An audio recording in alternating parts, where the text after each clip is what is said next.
Hey everybody. So I see a lot of people getting into iron palm and iron hand, and that's fantastic. I have loved training my hands for a very, very long time. And I see a lot of people doing it, and I love it, but I see people rushing into using steel, and then the way that they train it changes, and they don't develop the same as they did in the earlier stages, right? And this isn't anything critical to them. There's no judgment, there's no nothing like that. I just want to point out how these things work and explain the process of iron palm, like the actual scientific process that's going on to the best of my understanding, and kind of show you how to step up.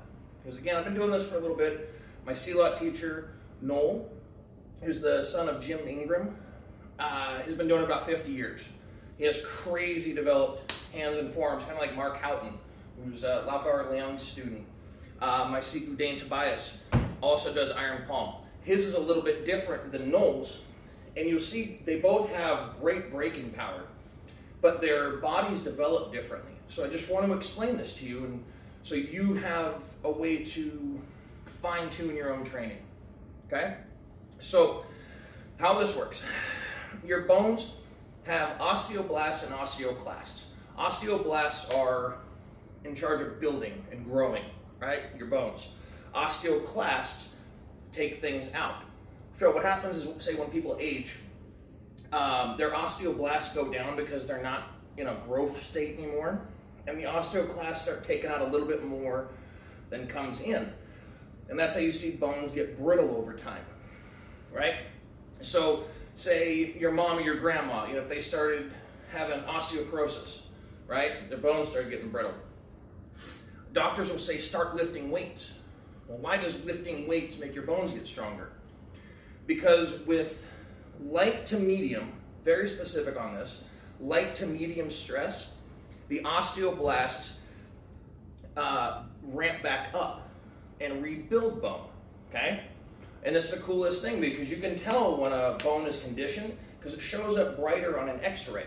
So when I was doing Muay Thai when I was younger, and now my forearm and my hands, and back in the day my shins, showed up brighter on x-ray because they're a little bit denser, only from conditioning, not because I'm amazing or anything like that.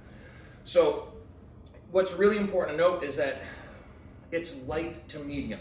This has been proven over and over and over again. You can do it any other way you want, but the way for consistent growth without injury is light to medium impact, okay? So, and light to medium. It's about getting enough stress consistently that your body says, I'm going to break if I don't get stronger. And it stimulates the growth. So it usually takes about 3 months for that process to really get going good, right? So when you're starting out, everyone knows this, right? I'm not even gonna really talk about this because there's 8,000 different tutorials on how to use your bean bags, right? Blah, whatever. I see a lot of people move to stone, which is amazing, and then a lot of times they'll rush into steel, right? And again, I'm not judging anybody. I'm pointing this out because maybe I can help someone by just explaining this a little bit. So, a couple things. When you see these guys using stone, so look at Mark Houghton's hands and forearms. They're incredible. The guy is trained like crazy. He hits raw stone, right? And raw steel. And what that has done is that's also scarred up and calloused all of the skin, right? And that works for him. I'm not judging him. I'm just explaining what's happening, right? And you see other people like my Sifu Dane, who doesn't go as hard on bare stone. He trains very, very hard, don't get me wrong. But there's more padding on what he's hitting, even though it's just as dense underneath. So what that does is it causes the bone growth still, but it doesn't, let's be honest, screw your skin up. It doesn't cause all the tissues and everything to swell and get messed up. And again, if that's what you're going for, that you know how to do it. Hit something rough, because then your skin will start to develop. So a lot of people, when they see me doing my my daily stuff, right, I throw this over. because this will let me hit and not wreck my skin, but it'll still give my bones the stimulation that I'm looking for, all right? So we see a lot of people, they're doing great, hitting stone, everything's perfect.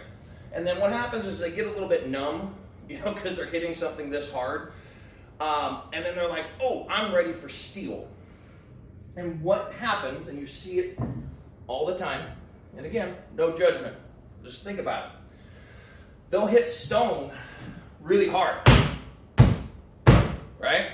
And then when they come to steel, because steel is so much more dense and so much harder, they bounce off of it.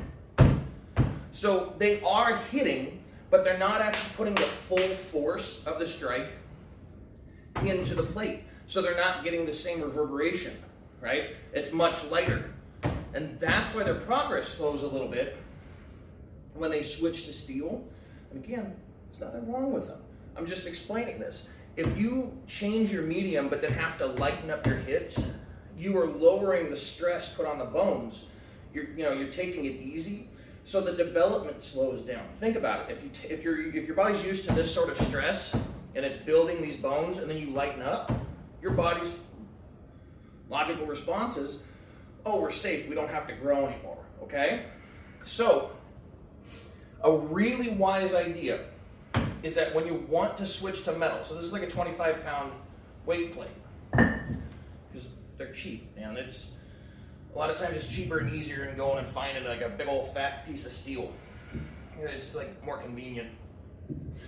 Is you put a little bit of padding on it, right? Now this is a weight belt, right? We cut it up, put it on top, because this gives just enough of a squish to really let you hit this as you're getting going, right?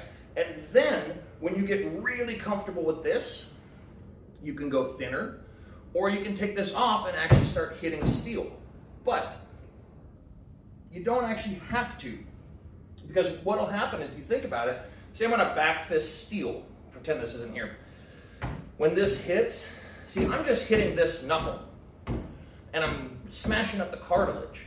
I'm not actually putting stress and pressure on the bones, so they're not growing. Again, if I'm going bing, bing, bing, bing, bing, I'm gonna crush up my cartilage and flatten it. My knuckles will look flat, but the development, the growth that I'm trying to stimulate isn't happening to the same level. So I hope that makes sense. So like when you see people go to steel and they're doing this and they're bouncing it, they're actually reducing the stress that comes into their bones, right?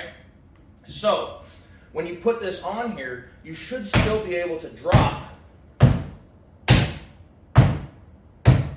right? You should be able to drop and actually hit and let this drop heavily, right?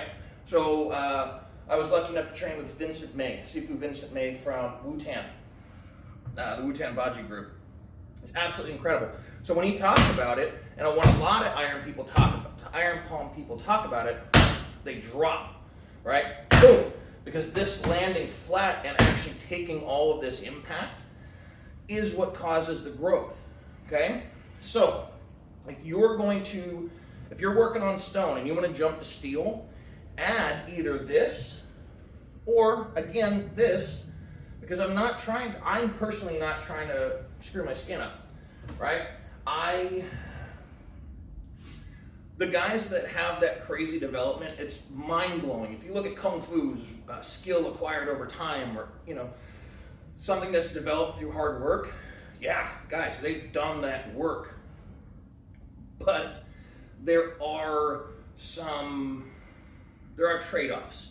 And as we get older, I'm 43 right now, as we start to get older, I want my hands to work. And let's be honest, guys, your missus is probably not going to be a super huge fan of these monster like meat hammers that you develop.